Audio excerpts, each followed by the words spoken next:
do intervalo a nossa chamada, depois da chamada os exercícios correspondentes ao conteúdo que a gente viu na primeira parte. Então, primeiro a gente cumpre com essa tarefa, né? Vemos a primeira parte de conteúdo. Só depois a gente, então, entra em intervalo. Como sempre, né? Tá? A nossa aula é gravada. O vídeo da aula depois é disponibilizado para vocês ali na barra atividades do Classroom, no tópico vídeo, aulas ao vivo.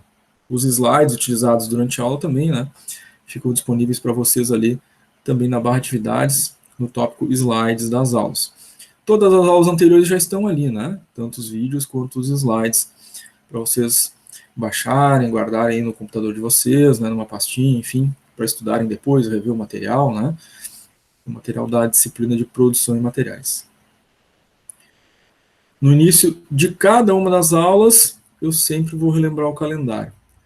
A gente trata lá no início, na primeira aula, do contrato pedagógico, de todos os detalhes que a gente relembra do calendário. Então, quem não participou, né, do contrato pedagógico na primeira aula, quem não assistiu na íntegra por algum motivo, o vídeo também está disponível. Assista o vídeo na íntegra, né, com todos os detalhes de como funciona todo o processo de aula, né, no contrato pedagógico. O vídeo está na barra atividades.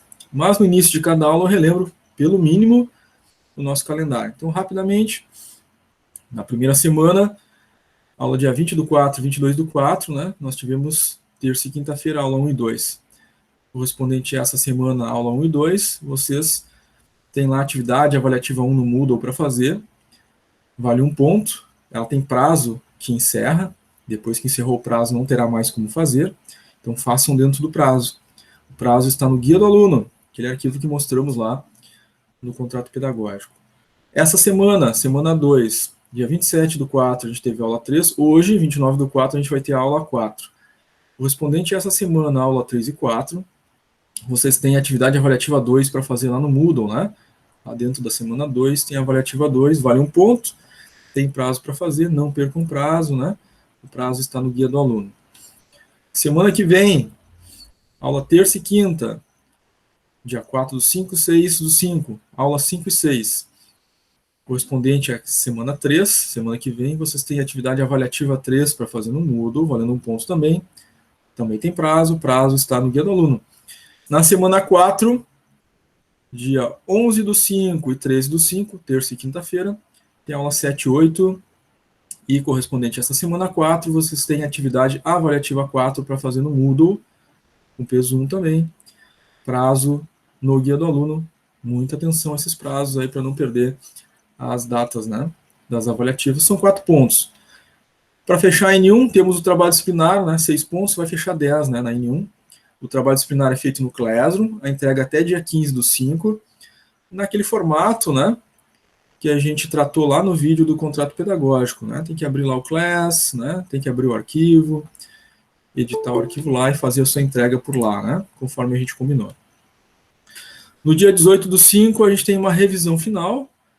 A gente tem, no mesmo formato, na primeira parte da aula, conteúdo, só que vai ser de revisão, né? Intervalo chamado, depois da chamada exercícios de revisão, tá? Essa aula de revisão é muito importante, porque nos prepara, né, para a prova que ocorrerá no dia 20/5. Dia 20/5 tem a prova final da N2, né? Vale 10 pontos.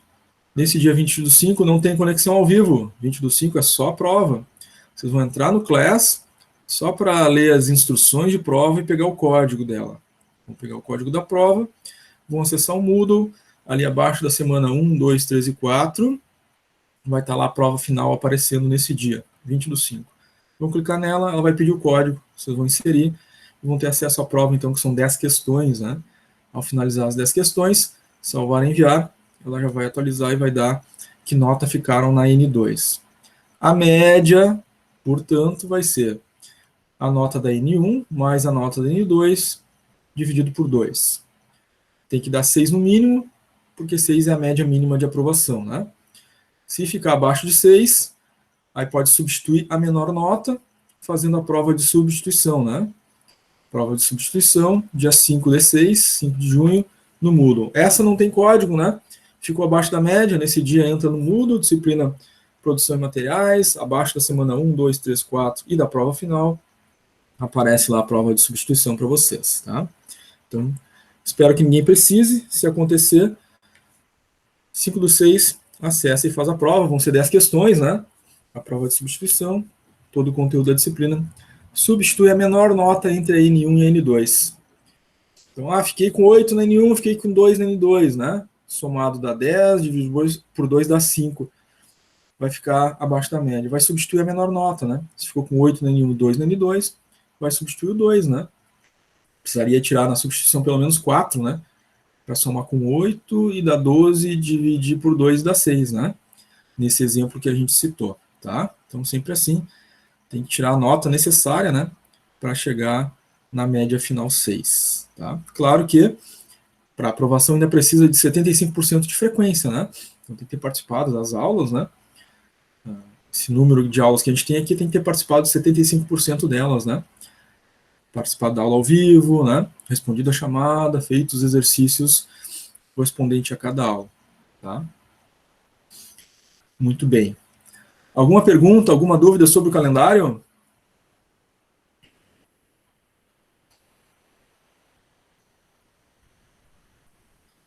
Nenhuma dúvida.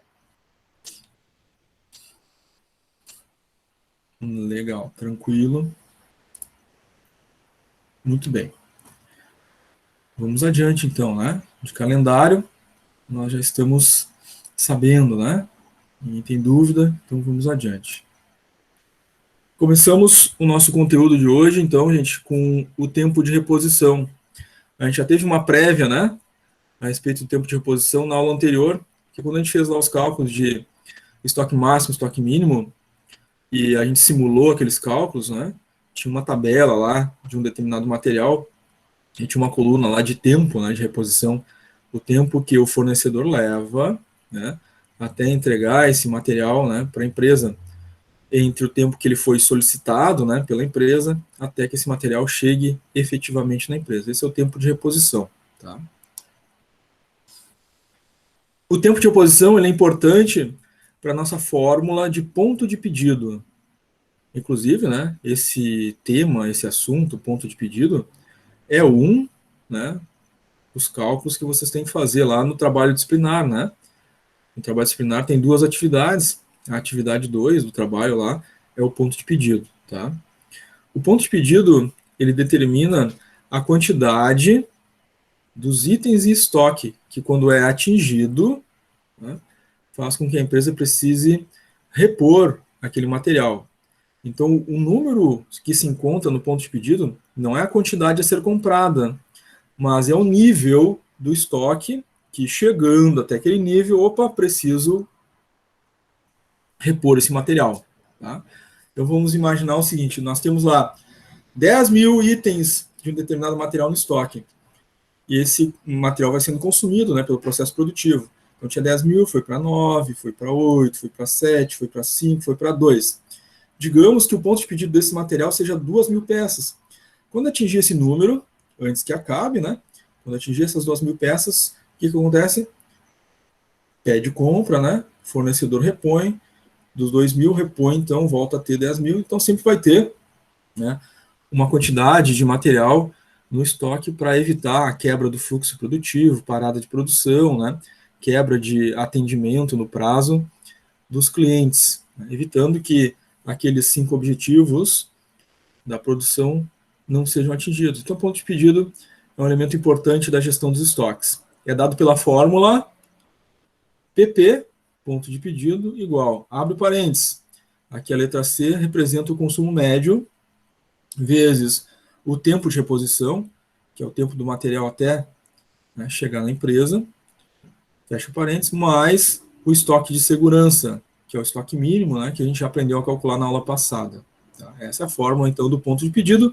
O resultado vai indicar o nível de estoque em que nós vamos ter que adquirir mais material. Ou seja, de novo, repito, ponto de pedido não é a quantidade de material a ser comprado, mas ponto de pedido é o nível do estoque em que a gente deve pedir mais material. Tá? Então, ponto de pedido é uma medida de nível de estoque. Vamos a um exemplo. Aqui nós estamos considerando um consumo médio de 120 unidades de um determinado material, 120 unidades por dia. Esse material tem um tempo de reposição de 24 dias, ou seja, se eu for fazer um pedido para o meu fornecedor, ele vai me levar 24 dias para me entregar material, tá? Para um estoque de segurança de 60 unidades. Qual é o ponto de pedido desse material? Ou seja, qual é a quantidade que atingida no estoque eu vou pedir mais material, eu vou fazer mais compra, porque sei que aquele material que está lá vai durar um tempo, né? E eu tenho que considerar que esse fornecedor vai levar 24 dias para me repor. Então tem que ter sempre material, né? Durante esse prazo. Então vamos lá. Ponto de pedido. Consumo médio está dado no enunciado, está ali, né? Consumo médio 120 unidades. Então substitui na fórmula. Vezes o tempo de reposição, que é o tempo que o material leva, né? Do pedido até chegar na empresa. 24 dias. Então vezes 24. Fecha parênteses, mais o estoque de segurança. O estoque de segurança está dado no enunciado também, né? 60 unidades. 120 vezes 24, 2.880 mais 60 do estoque de segurança. Ponto de pedido, 2.940 unidades. Repito de novo, que é uma confusão muito comum. O pessoal acaba achando que esse ponto de pedido aqui, então precisa comprar 2.940 unidades. Não, não é esse conceito, né? Não foi isso que a gente trabalhou há pouquinho. 2.940 unidades significa que, ao chegar neste número de itens no estoque, eu vou pedir mais compra. É só isso, né? Ele me diz o volume, né? Atingiu aquele número ali, opa, precisamos comprar mais, porque vai levar 24 dias para chegar mais material e pode acabar, né? Esse item no estoque e descontinuar a produção. Então é isso, né? A partir dessa quantidade, 2.940 unidades, essa empresa, para esse item, né, vai precisar realizar novo pedido, certo? Então, cada item no estoque da empresa tem um nível de consumo, né? Tem um tempo de reposição referente a cada fornecedor, né? Obviamente, vai ter um ponto de pedido específico, né? Para cada tipo de material que as empresas têm no seu estoque, tá? Dúvidas, perguntas sobre o cálculo de ponto de pedido? Como é que ficou para vocês? Ficou tranquilo? Alguém ficou com alguma dúvida?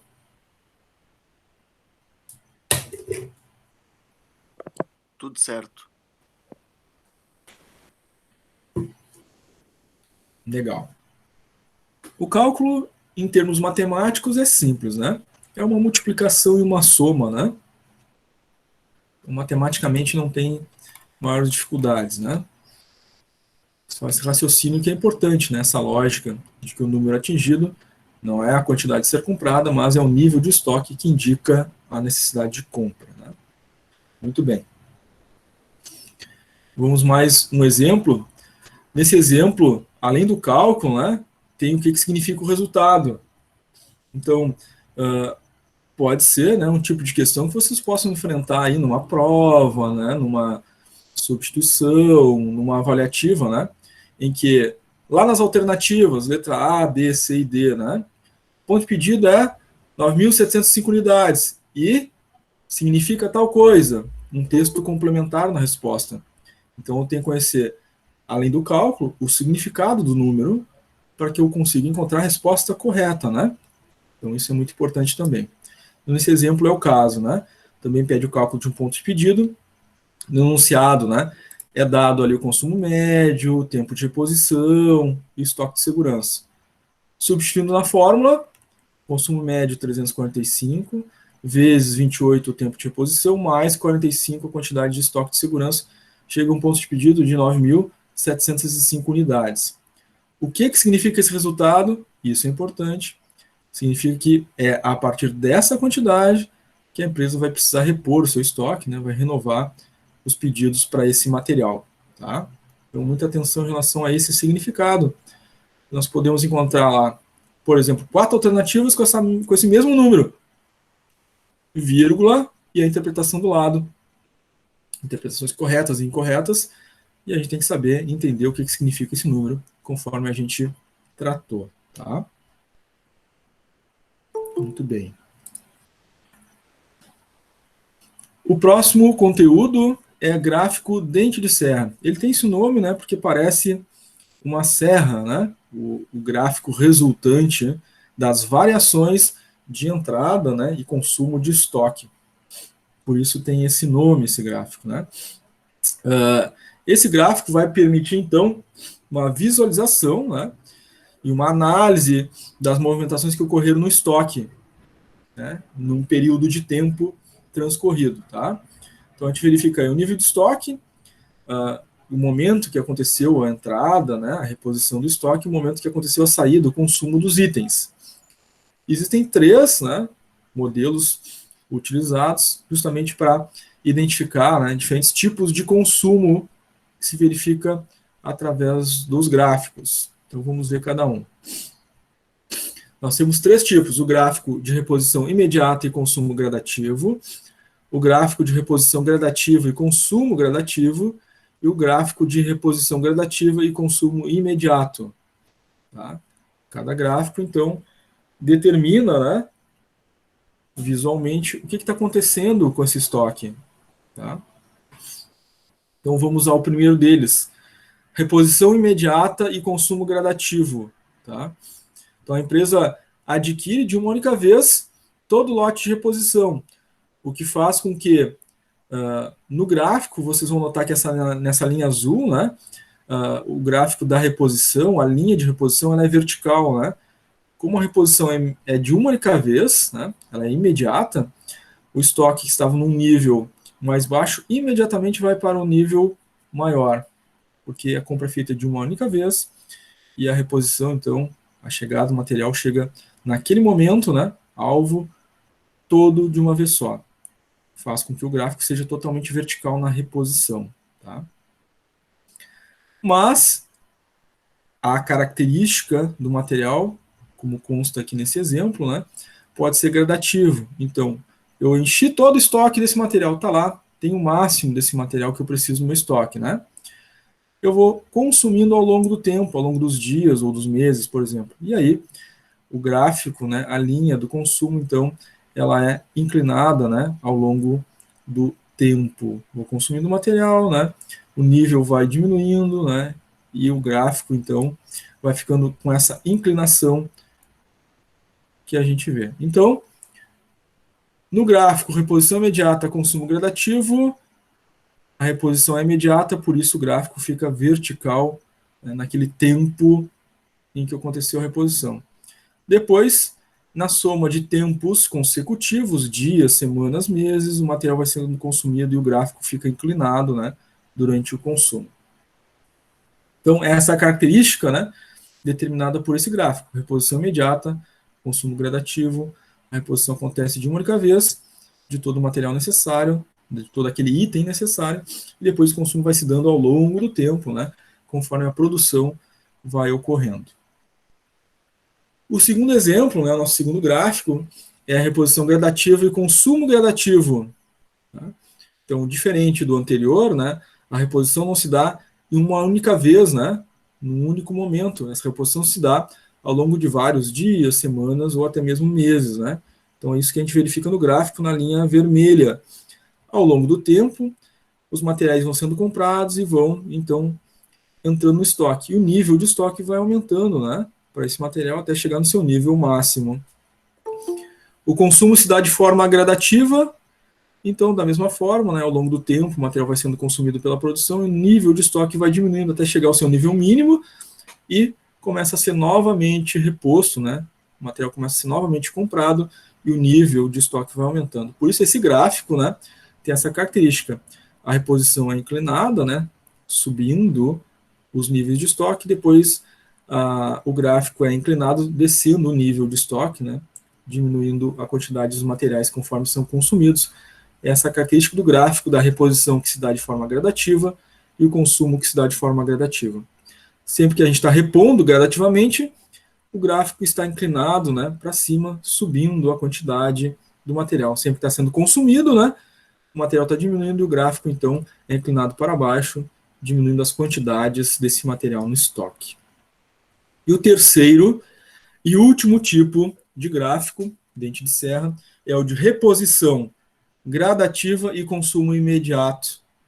Para esse tipo de material, né, esse tipo de consumo, nós vamos ver que na linha vermelha há uma inclinação, né, quando a gente vai, então, comprando gradativamente os materiais, ele vai chegando em momentos diferentes no estoque e vai aumentando esse nível de estoque até chegar à quantidade máxima desse material.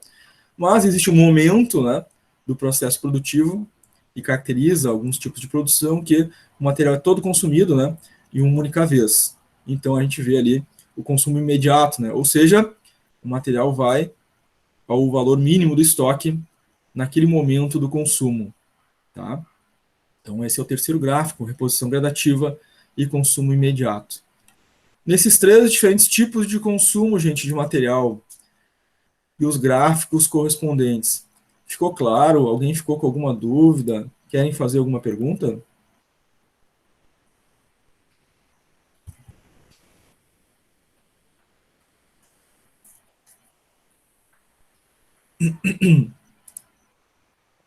Por enquanto, tudo tranquilo.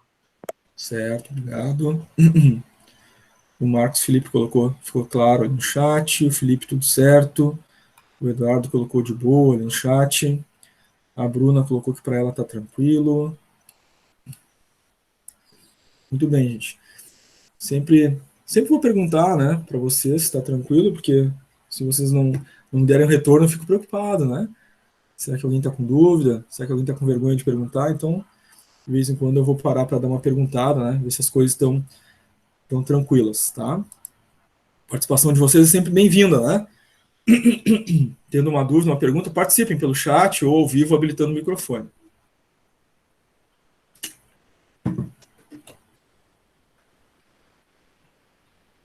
Muito bem, então vamos adiante.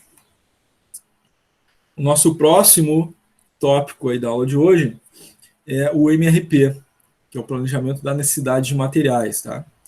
Em geral, o MRP, ele é um sistema computadorizado, né, e que controla o inventário, né, controla os materiais e controla o processo produtivo, tá? A ideia é que através desse sistema as empresas possam, né, otimizar a gestão dos seus materiais, reduzir os custos, né, através da gestão de materiais. A gente sabe que reduzir custos é um dos 5 objetivos, né, da administração da produção. Então, o MRP se insere nesse contexto, né, gestão de estoque com o intuito, né, objetivo de reduzir os custos, tá? Então, ele é alimentado, né, sobre os dados de consumo de material que ocorrem no processo produtivo. Claro, né?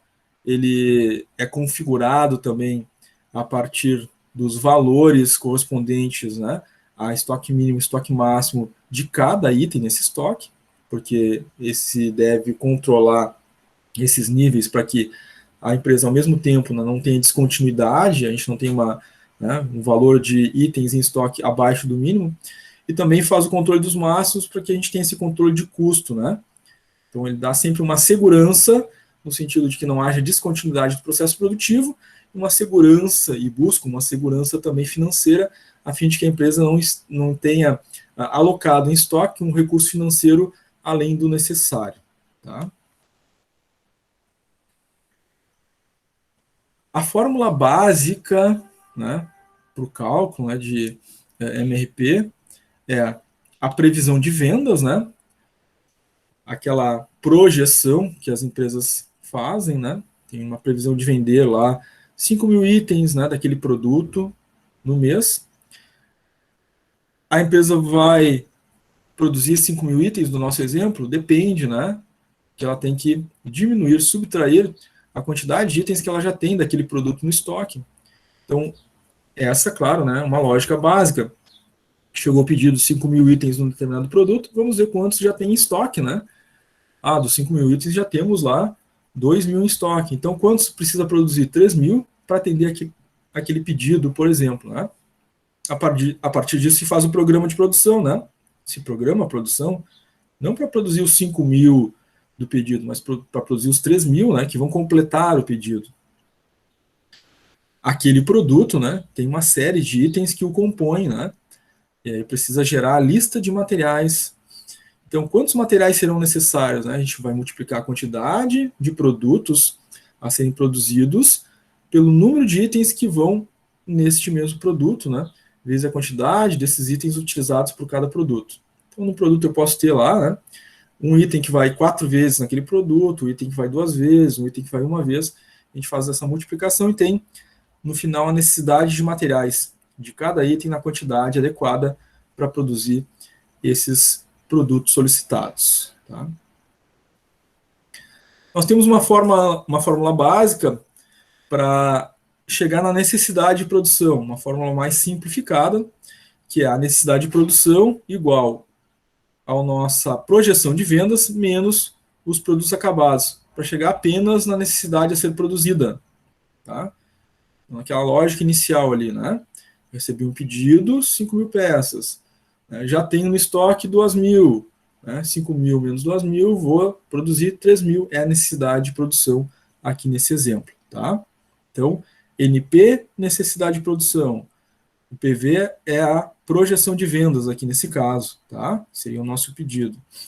Menos os produtos acabados, ou seja, quanto desse produto a gente já tem no estoque, para descobrir quanto de fato, né, a gente vai produzir daquele determinado produto. Tá?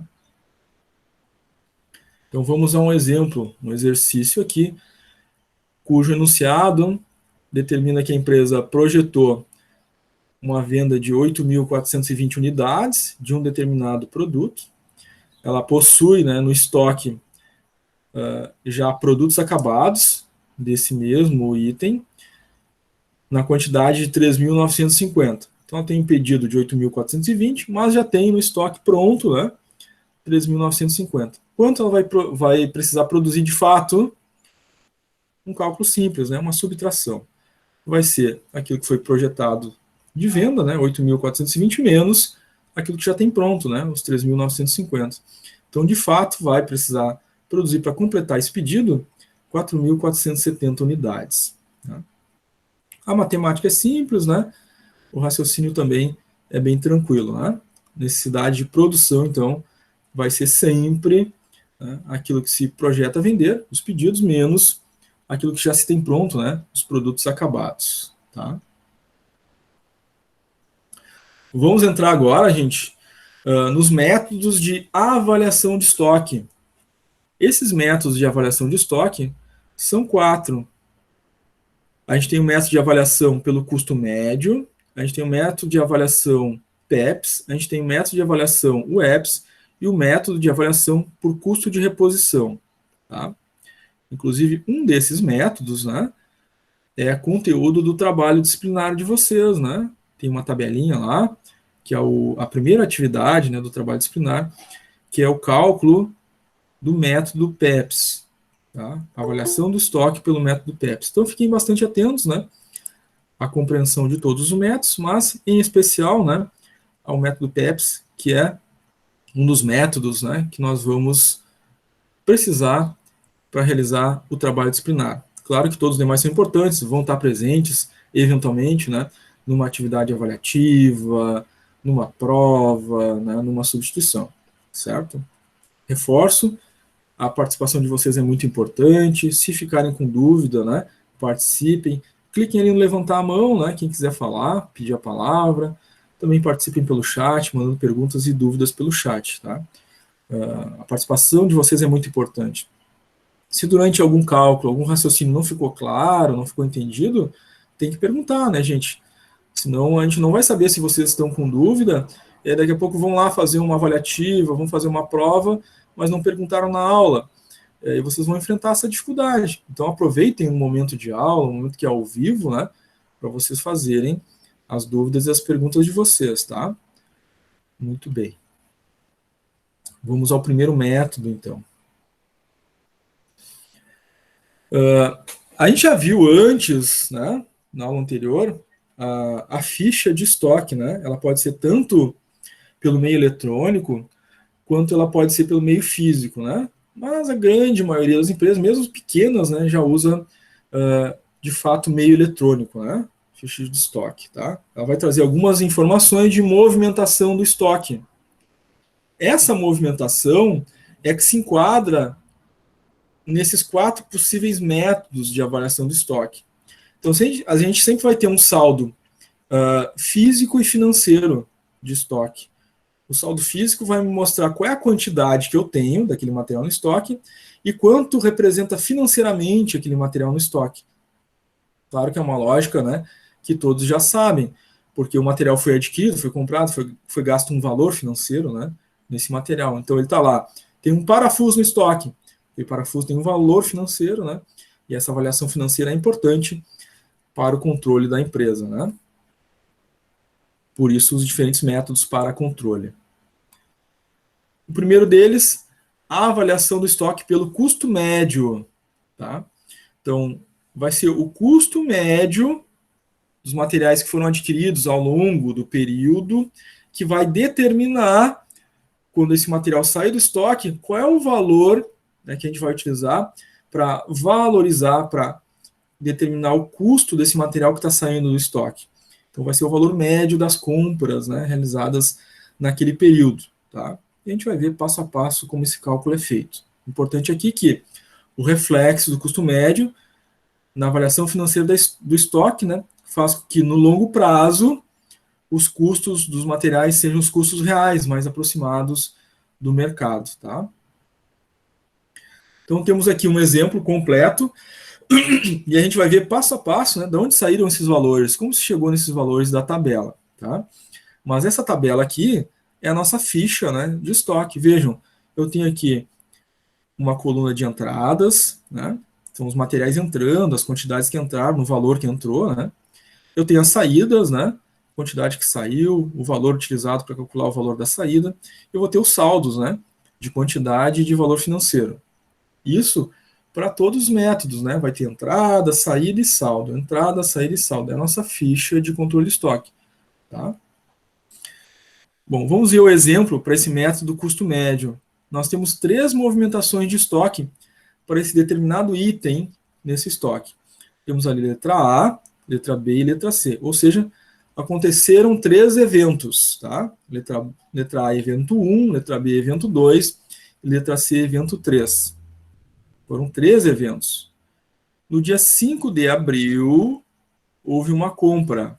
Ou seja, se eu comprei alguma coisa, esse material entra no meu estoque, né? E entrou 150 unidades que foram compradas, né? Do insumo B, um determinado material, 150 unidades dele. E foi comprado por R$25 cada um. Então, eu comprei nesse primeiro evento, né? 5 de abril, 150 unidades a R$25. Então, na ficha de estoque, qual o registro que fica? Então, na primeira linha, aqui, né, nós temos que preencher todas as colunas. Então, coluna data, data da aquisição, 5 de abril, né? Está ali no registro, né? Primeiro evento, 5 de abril. Qual foi a operação? Está ali, compra, então coloquei compra. Qual foi a quantidade adquirida? Na coluna quantidade, está lá, 150 unidades, né? Então, preencho ali 150 unidades. Insumo B, custando R$25. Então, eu vou preencher ali R$25 do meu insumo B. Como é que a gente chega no valor total, né, desse material? Simples, né? Multiplica 150 por 25, foram 150 unidades, R$25 cada um, chegamos às 3.750 unidades. Não tem nenhuma saída nesse dia, então não tem nenhum registro, né, de saída nesse dia. Como é que ficou o saldo no final do dia? Não teve nenhuma saída, teve só a entrada. Então, 150 unidades é o saldo em quantidade. O valor do estoque, né, de saldo no final do dia é o valor que entrou, 3.750, porque não saiu nada, né? E qual foi o custo médio nesse momento? Nesse momento é o mesmo custo da entrada, né? 25. Depois, segundo evento, 6 de abril, houve uma compra. Mais 200 unidades, então mais uma entrada, só que agora ao preço de R$23.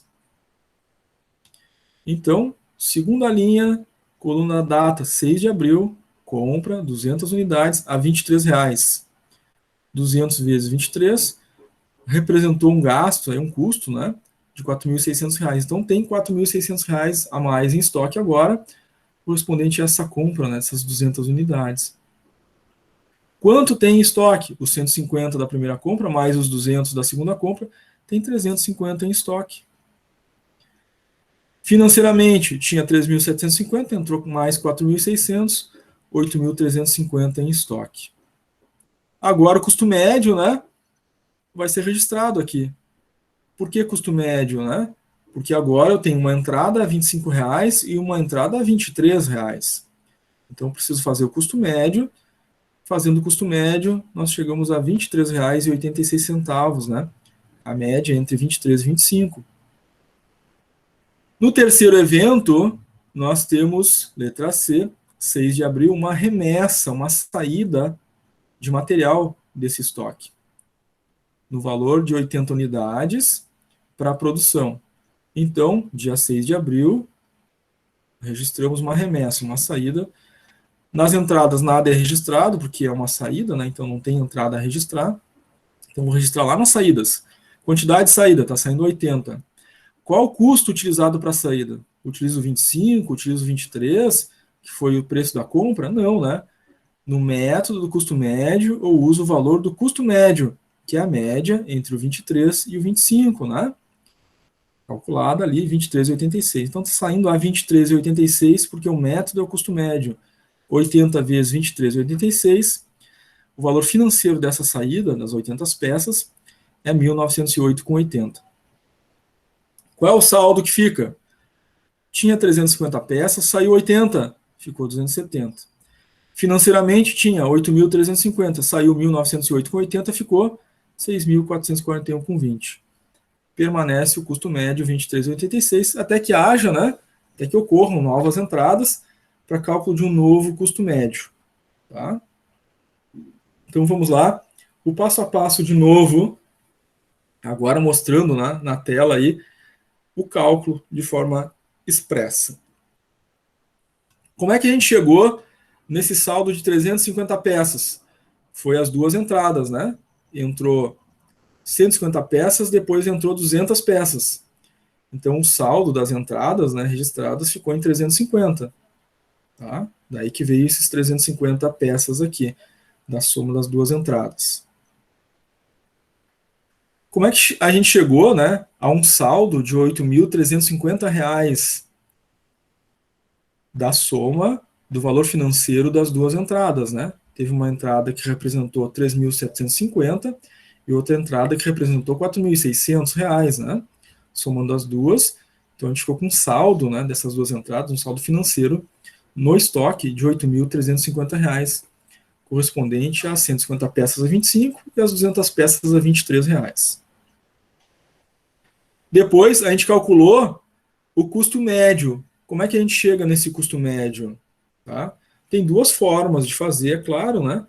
Pelo valor financeiro, né? A média entre 25 e 23, ou a gente pode utilizar, né, os valores totais, né?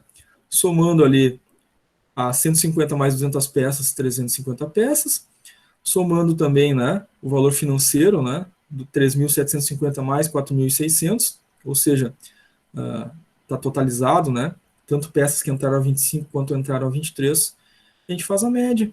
R$ 8.350 divididos por 350 dá os 23,86. Tá?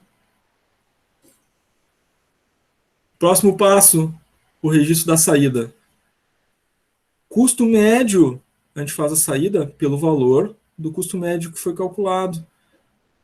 Está saindo 80 peças, vamos multiplicar a saída das 80 peças pelo custo médio calculado. Tá? Aí que a gente chega, então, nos R$ 1.908,80 da saída, multiplicando 80, que é a quantidade que está saindo, vezes o preço, né, do custo médio, R$ 23,86. Saída R$ 1.908,80. Como é que a gente chegou no saldo final de quantidade? Eram 350 peças, as duas entradas, menos as 80 que saíram, por isso ficou 270 de saldo final, né, depois das operações. Como é que a gente chegou no saldo final financeiro? A gente somou as duas entradas, né, financeiras, chegando a 8.350, menos a saída, né, 1.908,80, a gente chegou a um saldo final financeiro, 6.441,20. Por que o custo médio ficou 23,86, né? não teve nenhuma outra entrada, né? Então continuou aquelas peças que entraram a 25 e a 23, né? Então o saldo vai continuar, né, do custo médio a 23,86. A confirmação, né, é que o saldo financeiro ainda é dessas peças a 25 e a 23 e a quantidade de saldo ainda é peças a 25 e a 23. Então se a gente fizer o 6.441,20 e dividir por 270, permanece, né, R$ 23,86, tá? Dúvidas, perguntas sobre a lógica do custo médio, gente? Ficou entendido? A gente fez todo o passo a passo, né? Mas se ficou alguma coisa que passou, quer perguntar, quer rever do custo médio, fiquem à vontade. Como é que ficou para vocês? A Rosana Por colocou tudo enquanto, certo. tranquilo. Legal. O Eduardo colocou entendido no chat. A Tainá colocou tranquilo até agora. Legal. Tudo certo. Certo, obrigado. Tudo tranquilo, senhor. Legal. Muito bem. Então, se ninguém tem perguntas, né, sobre o custo médio, vamos para o próximo método de avaliação de estoque. Vocês vão perceber, né, a gente vai usar sempre esse mesmo exemplo, né, de entradas e saídas, mas a cada método utilizado, né, vai se alterar o valor financeiro final, né, porque muda o método, muda o valor financeiro que fica no final do estoque, tá? Essa é a diferença básica entre eles, né? Então vamos ao método PEPS, que é o primeiro que entra, o primeiro que sai, né? Essa é a lógica, né? Então, aqueles materiais, né, que são os mais antigos que entraram primeiro, são os primeiros a serem consumidos. Essa é a ideia do método PEPS, tá? Da sigla em inglês FIFO, né? First in, first out. Em português, né? PEPS, porque é o primeiro que entra, o primeiro que sai, né? Esse método, né, o reflexo desse método na avaliação financeira do estoque é que o estoque vai ficar sempre atualizado em relação à última entrada, né? Vai aproximar aí os cálculos de custo da produção aos preços atuais do mercado, tá? Os preços estão sendo praticados no momento. As operações, né, são aquele exemplo que a gente viu já, né? Uma compra de 150 a 25, depois uma compra de 200 a 23, depois uma saída de 80 peças, tá?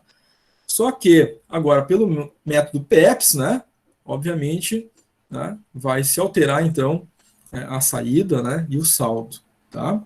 Então, a lógica dos registros é o mesmo da ficha de estoque. Nós temos registros de entrada, registros de saída e temos saldo, tá? Essa é uma ficha de controle de estoque.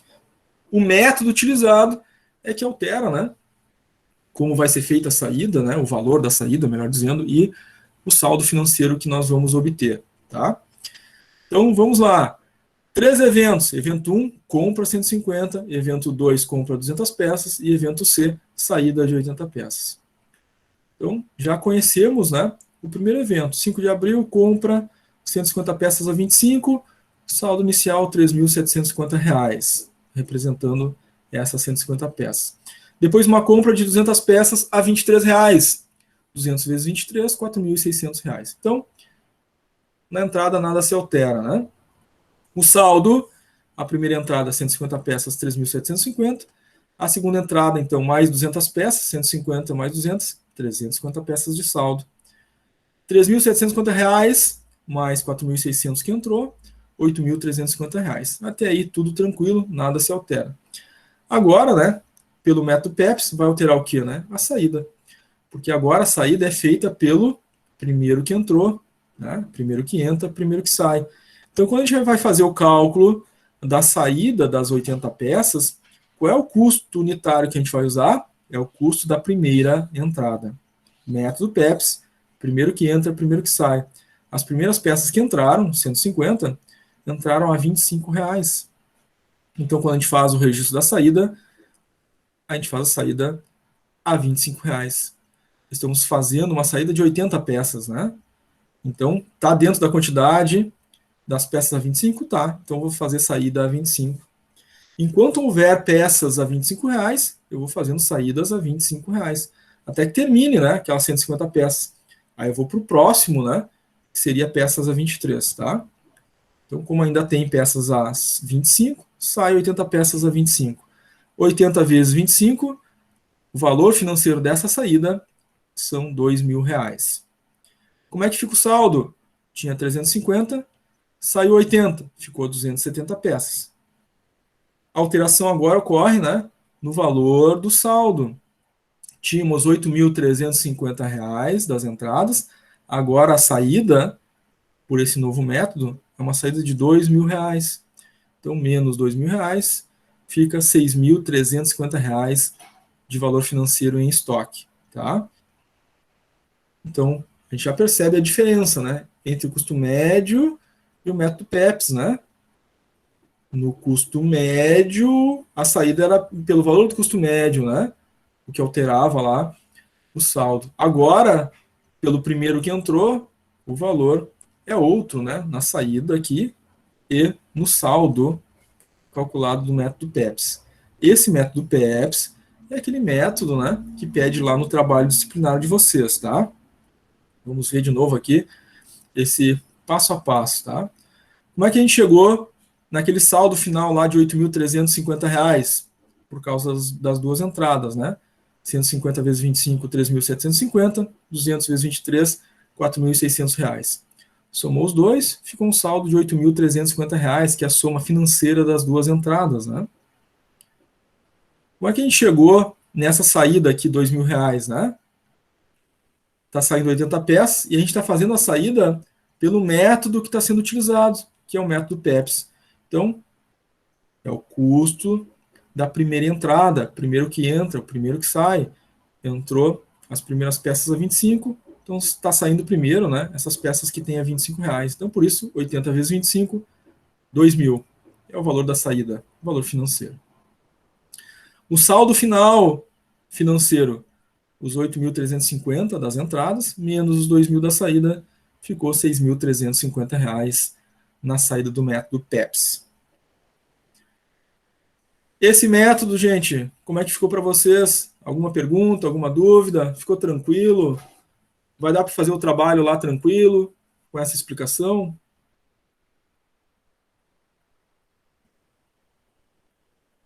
O Marcos colocou tranquilo. Legal, valeu. A Bruna colocou sim ali no chat. O Felipe colocou que dá para fazer o trabalho tranquilo, sim. Legal, Felipe. O Eduardo também colocou de boa. A Lara colocou sim. Claro, né, gente, eu também já compartilhei, né, para vocês. Tem uma playlist lá no YouTube, né, que eu fiz com vários cálculos da nossa disciplina. Lá naquela playlist tem um cálculo mostrando só o método PEPS, um cálculo mostrando só ponto de pedido para apoio, né, para ajudar vocês também em cálculos específicos, né, inclusive nesses cálculos que precisam fazer lá para o trabalho, né. Tem aquela playlist lá que ajuda bastante também. Mas está registrado, né, na nossa aula de hoje, esses métodos. Então tem essas possibilidades, né? Quero rever toda a aula, tem toda a aula gravada para rever, quer ver só um cálculo específico, tem lá naquela playlist, né? Cálculos separados em específico para vocês verem também, tá? Lucas também colocou no chat ali que dá para fazer tranquilo. Legal, Lucas. Valeu. Então já vimos, né, os dois primeiros métodos, custo médio e o método PEPS, tá? Vamos aos outros dois métodos. O próximo, gente, é o método WEPS. Né? Inverte a lógica do anterior, né? O anterior era primeiro que entra, primeiro que sai. Agora, no EPS, é o último que entrou é o primeiro a sair. Né? Isso a sigla em inglês, né? A sigla em português. A sigla em inglês é LIFO. Né? Last in, first out. Ou seja, o último a entrar, primeiro a sair. Tá? O reflexo desse método no estoque, né? Então, a saída desse estoque é feita pela última compra. No PEPS ela era pela primeira, né? Agora no EPS o valor da saída é feita pela última compra. Tá? O custo vai ficar, portanto, mais elevado, vai supervalorizar o material de estoque aplicado na produção. Esse é o método WEPS. O exemplo é o mesmo, né? São os mesmos eventos, tá? Entrada de 150 peças, depois entrada de 200 peças, depois uma saída de 80 peças. A gente vai notar aqui, é claro, né, que por causa deste método, a saída aqui é feita a R$23. Por quê? É a última entrada, né? Entrou 150 peças a 25 e depois entrou 200 peças a 23, a última entrada foi feita a R$23. Então, quando a gente vai fazer a saída, faz ao preço da última entrada, porque esse é o método, né? O último que entra, o primeiro que sai. Então, entrou a 23, sai a 23, a primeira saída. Ou seja, enquanto houver peças a R$23, a gente vai fazendo as saídas, né? A R$23. Terminou as peças a 23, depois das 23, qual foi a próxima última? A 25. Então, a gente vai consumir as peças a 25 só depois que terminar a saída das peças, né? Da última entrada, no caso, a R$23, certo? A lógica aqui dos saldos, né, permanece. Primeiro saldo, 150 peças, R$3.750. Depois entrou mais 200, né? 150 mais 200 ficou 350 peças. Financeiramente entrou mais R$4.600. 3.750 mais 4.600, R$8.350. Aí vem a saída, né, das 80 peças. A gente faz a saída pela última entrada. A última entrada foi a 23, né? 80 vezes 23. O valor financeiro dessa saída fica R$1.840. Saldo final em quantidade, 350 menos 80 da saída, 270 peças. Saldo financeiro do estoque, R$8.350 é o que tinha, saiu 1.840. Ficou em estoque R$6.510, tá? Ele supervaloriza o estoque, né? Como dizia ali na teoria a respeito do método EPS, que a gente falou, né? É o valor mais alto, né? Aqui do estoque final, R$6.510, tá? Revendo aí o passo a passo para chegar nos valores, o saldo de R$8.350 inicial aqui é resultado da soma das duas entradas, né, financeiras. O valor final da saída, melhor dizendo, o valor da saída, né, é os 80 unidades de saída vezes R$23 da última entrada, que é o método, né, última entrada. 80 vezes 23 chegou nos R$1.840. E o saldo final, né, foi as duas entradas financeiras, 8.350 menos a saída financeira de 1.840, ficando então R$6.510. Quantidade, né? Ficou 270 porque é 150 menos 80, tá? Vamos ao método de custo de reposição agora. O custo de reposição entre os métodos, né? Ele é um pouquinho mais diferente, porque ele tem ali uma fórmula específica, né, para a gente chegar nesse custo de reposição, tá? O valor do custo de reposição vai ser o valor utilizado para a gente fazer o registro da saída, tá? Então, os outros a gente viu, né? O custo médio, a saída era pelo custo médio. O PEPS, a saída era feita pela primeira entrada. O EPS, a saída era feita pela última entrada. Agora, no custo de reposição, a saída é feita pelo custo de reposição. No custo de reposição, a gente faz o preço unitário do material mais um acréscimo. É chamado acréscimo de reposição, né? O acréscimo de custo de reposição. É uma porcentagem a mais, né, que se faz sobre o preço do material. Isso, em geral, né, é determinado pela gestão de estoque, pelo gestor do estoque, né, pelos estudos e pelos cálculos feitos a serem adicionados no material, tá? O reflexo desse método, custo de reposição, na avaliação do estoque, né, vai fazer com que o valor do estoque esteja sempre atualizado em relação ao mercado, né? Os elementos de entrada e saída, em termos de quantidades, né, são do mesmo exemplo, né? 150 de entrada, 200 de entrada, mais 80 peças de saída. O que muda aqui no custo de reposição é que tem que ser determinado, né, nos nossos exercícios qual vai ser o custo de reposição. Nesse caso, vai ser de 10%. Na vida prática, na vida profissional, esse custo de reposição é apurado e determinado, né, pela empresa, pela gestão de estoque. Tá? Nos nossos exercícios, esse valor é dado, né? Custo de reposição 10% aqui neste caso. O cálculo, como é que fica? Os primeiros movimentos, né, não se alteram, né? 150 peças entrou, R$ 25 foi o valor da entrada, R$ 3.750, o saldo inicial, 150 peças, R$ 3.750. Fez a segunda entrada, comprou mais 200 peças.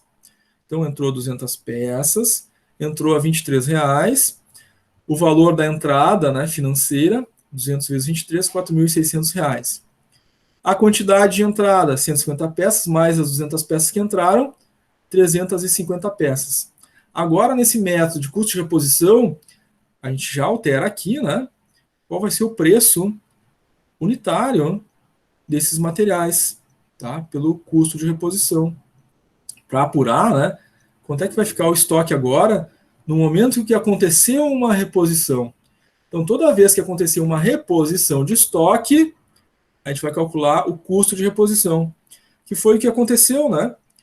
Teve uma primeira entrada e depois teve uma reposição. A segunda entrada foi a reposição, né? 200 peças. Então faz o cálculo de custo de reposição. Custo de reposição é aquela fórmula, né? O custo do material que entrou mais o acréscimo percentual daquela entrada, daquela reposição. No caso desse exercício é 10%.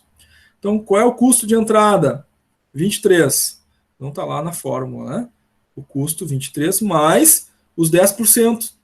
10% de 23 é 2,30, né? Aqui do lado do cálculo, né? 23 vezes 10% dá 2,30. 23 mais os 2,30, né? Os 10%, fica um custo de reposição de R$ 25,30. E esse é o valor que a gente registra ali no saldo, né?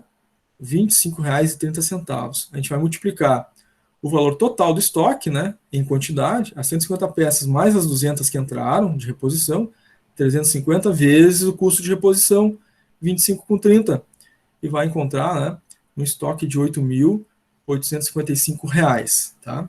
Esse é o custo de reposição. Entre os anteriores, né, é o mais diferente porque tem essa fórmula, né, para achar o custo de reposição adicionando 10% sobre o valor da entrada, tá?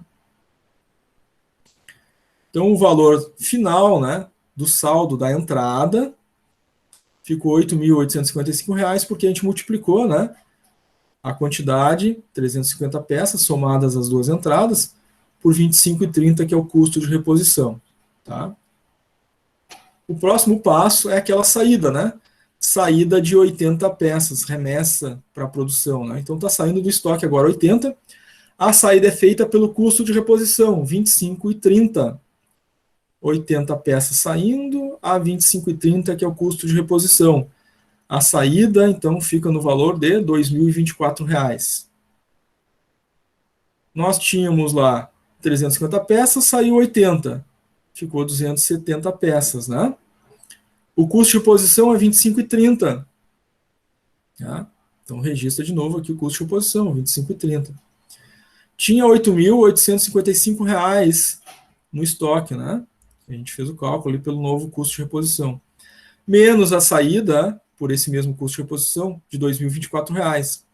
Ficando um saldo, então, de R$ 6.831. Né? Tá? 260 peças, as 350 menos 80. O saldo final, né? Posso fazer o 8.855 menos 2.024 para achar 6.831, ou multiplico, né? As 270 peças que ficaram, pelo custo de reposição 25,30, também vai dar os mesmos 6.831 saldo final financeiro do estoque. Nesse método, gente, custo de reposição, que era um pouquinho mais diferente ali, né? Nesse sentido dos demais. Como é que ficou? Ficou tranquilo? Deu para entender aí essa lógica do custo de reposição? Como achar o custo de reposição? Como é que ficou para vocês?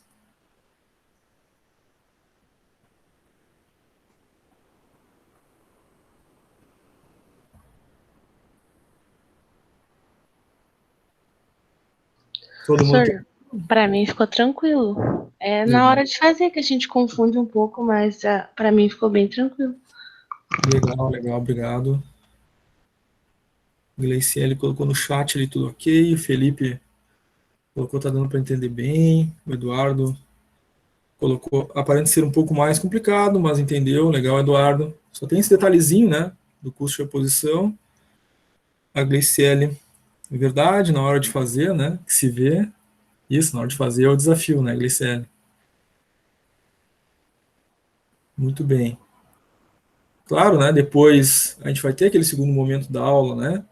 A gente vai fazer o nosso intervalo, vai ter chamada e depois da chamada exercícios. Aí muito importante, né? No momento dos exercícios, vocês fazendo os exercícios ali no Classroom, a gente continua ao vivo aqui, né? Então, tive uma dúvida, não consegui chegar no resultado, vamos participar, né? Vamos fazer as perguntas, vamos tirar as dúvidas ao vivo, para a gente não ficar, né, com qualquer dúvida em relação aos exercícios, para depois, na hora de fazer o processo avaliativo, ter sucesso, né, nas avaliativas, na prova, enfim, né? No trabalho e tal. Muito bem. Pessoal, então fechou os métodos de reposição, né? Para fechar o conteúdo de hoje, a gente tem que ver o lote econômico, né? Lote econômico de compra, ele tem duas formas, né, de ser obtidos, tá? Então a gente vai ver essas duas formas de chegar no lote econômico de compra, né? Ele é uma fórmula matemática, né? E aí vocês vão ter que lançar a mão agora, né, na calculadora de vocês aí, da raiz, né? A raiz quadrada, né? Porque a gente usa a raiz para o cálculo de lote econômico, tá? Bom, tem duas formas de fazer, né? Nós temos o lote econômico para valor percentual, que é o primeiro deles, tá? Nesse caso, a gente trabalha com uma taxa de armazenagem, né, em termos percentuais. Os elementos que compõem a fórmula, a letra D é a demanda anual, a letra S é o custo do pedido, a letra I é a taxa, né, que é dada em percentual, e a letra C é o custo da unidade. Tá? Tudo isso dentro da raiz. Então, está dentro da raiz quadrada essa divisão. Na parte de cima da divisão, a gente multiplica 2 vezes a demanda anual vezes o custo do pedido sobre a taxa vezes o custo da unidade. Então, a sequência da solução é: primeiro eu faço a parte de cima da divisão, multiplicando aqueles 3 fatores. Depois eu faço a parte de baixo, multiplicando, né, os 2 fatores de baixo. Os 2 resultados obtidos, eu divido um pelo outro. O resultado da divisão, aí eu faço a raiz, né, quadrada para achar o leque, né, o lote econômico de compra para valor percentual, tá? Então vamos ver aí um exemplo de cálculo. Temos uma empresa que tem uma demanda ao ano de 10 mil unidades, então já temos a letra D, né? Demanda 10 mil unidades. O custo do pedido, R$10. É o nosso S ali, né, do cálculo. 10. Taxa de armazenagem, é o nosso I, né? 3%. E a unidade tem um custo, C, R$45. Então a gente substitui, né, todos os elementos na fórmula, né? Raiz de 2 vezes demanda vezes o custo do pedido sobre taxa vezes o custo do item, né?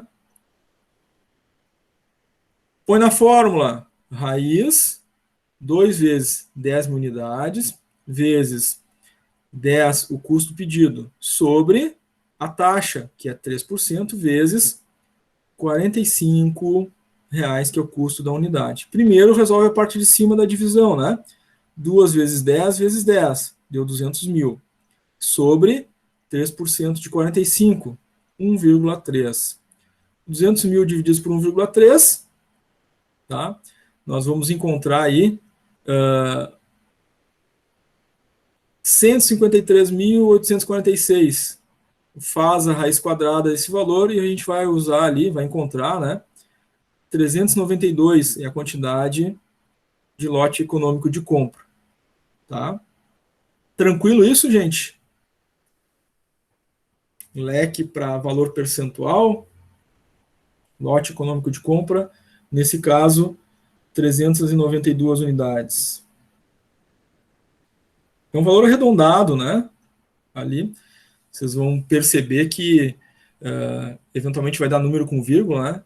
E como se trata de unidades, né? Não tem como comprar metade, né? O 0,% de um parafuso, por exemplo, né? Então a gente sempre usa o número inteiro, né? No caso, 392 aqui no lote econômico de compra. Esse método, lote econômico de compra, para valor percentual, tá? Vamos a mais um exemplo. Nesse exemplo, uma determinada empresa ela tem uma demanda ao ano de 8.000 unidades, é o nosso D, né, a demanda. O custo pedido, R$ 22,00, é o nosso S. A taxa de armazenagem é 5%. O custo do produto lá, R$ 52,00. Pede para calcular o LEC, né, lote econômico de compra, para percentual. Então, sempre muita atenção ao ler enunciado, né, para cálculo de lote econômico, porque tem as duas formas, a gente está vendo a primeira, que é a forma do percentual. Então, a gente tem que ler ali, calcule lote econômico para valor percentual. Então, vai ser essa fórmula que a gente está vendo agora, tá? Então, 2 vezes 8.000 unidades, vezes 22, que é o custo pedido, sobre 5%, que é a taxa, vezes o custo do material, né? Multiplica lá em cima, 2 vezes 8 vezes 22, 352 mil. Divide pelos 5% dos 52, que é 2,6. Dá 135.385. Tira a raiz quadrada desse número, vai ficar, então, lote econômico de compra, 368 unidades para esse material. Tá? Tem o outro método, né? O outro método é o LEC, lote econômico de compra, para valor unitário. O que diferencia aqui é que agora se usa um custo de armazenagem, né? Que já vem expresso em valor monetário. Muda um pouquinho a fórmula, né? Agora é a raiz quadrada de parte de cima da fórmula mantém, né? 2 vezes demanda vezes o custo do pedido. Na parte de baixo agora a gente tem um custo de armazenagem, que é dado no enunciado, né? Essa fórmula é para lote econômico de compra para valor unitário. Leiam com atenção sempre o enunciado da questão, né? Se for para valor percentual, é a fórmula anterior. Se for para valor unitário, é essa fórmula que a gente está vendo agora, tá? Então, vamos a um exemplo. Determinada empresa tem uma demanda, é o nosso D, né? 20.000 unidades ao ano. Custo médio, é o nosso S, né? R$15,00. Custo de armazenagem, R$ 7,50 a unidade, né?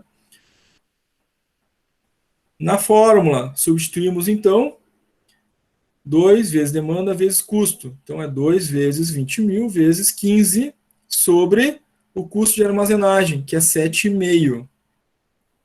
Faz a parte de cima, né? Multiplicando 2 vezes 20 vezes 15 e divide por 7,5. Nesse caso, deu 80.000. Tira a raiz quadrada de 80.000, a gente chega a 283 unidades de lote econômico de compra para esse produto. Então tá aí, gente. As duas fórmulas, né? E as duas formas de calcular o lote econômico de compra, né? O leque para percentual e o leque para valor unitário. Entendido? Tranquilo, gente?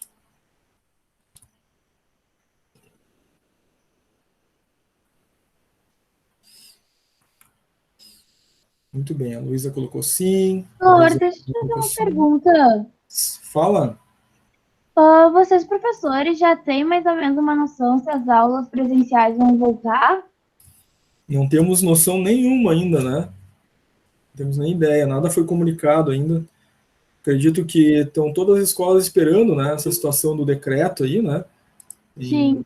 entidades, né, estão recorrendo na justiça, até a justiça determinar, a gente não tem como saber o que vai acontecer, né? Aí depois que a justiça definir, aí as escolas vão se movimentar, né, para programar a volta, e claro, né, quando elas determinarem, vai ser comunicado, né, à comunidade acadêmica, aos professores, aos alunos, né, uma data em que esse retorno ocorrerá, né? Certo? Mas vai ser divulgado com antecedência, né, pelas escolas aí nos seus canais, né, oficiais. Sim. Tá? Mas de momento não sabemos, né? Não, eu pergunto porque meu irmão e minha prima vão voltar semana que vem para as aulas presenciais, e aí eu perguntei se vocês tivessem alguma posição. Por enquanto ainda não, tá? Assim que a gente souber, a gente repassa para vocês, tá? Tá bom, senhor. Obrigada. Certo? Obrigado, Yasmin. Tá todo mundo ansioso, né, para voltar. Os professores também estão, né? Já não vê a hora de voltar para as aulas na sala de aula. Mas estamos esperando, né? Estamos todo mundo na expectativa. Muito bem, gente. Se vocês não tiverem nenhuma dúvida aí do nosso conteúdo, nós vamos fazer nosso intervalo, né? São 15 minutinhos, para vocês darem uma respirada, fazer um lanche, tomar um café, e aí na volta do intervalo, chamada, né? Nossa chamada é ao vivo, online. Eu abro a chamada, nominalmente um por um, respondem para a presença. Depois da chamada, exercícios no Classroom. É um segundo momento da aula, né? Em que vocês vão exercitar esses conteúdos que a gente acabou de ver. É o momento, na minha opinião, o mais importante, porque é na prática, no exercício, que a gente encontra as dificuldades, e a gente continua ao vivo aqui, né? Até o meio-dia, durante os exercícios, para tirar essas dúvidas, essas perguntas sobre as dificuldades que vão surgindo, para vocês estarem bem preparados, né? Para depois fazer o processo avaliativo com tranquilidade. Então, não abandonem, né? No segundo momento da aula, não só pela presença, mas pela prática dos exercícios, né? Tá? No meu aqui são quase 10h25, então 10h30, 10h40, né? 10h40 a gente retorna do nosso intervalo para a chamada e posteriormente nossos exercícios. Ninguém precisa desconectar, eu apenas, né, fecho aí o microfone, né? E abro o microfone de novo às 10h40 para a gente continuar com a nossa chamada, né? E com os nossos exercícios, tá, gente? Intervalinho, então. Até daqui a pouco.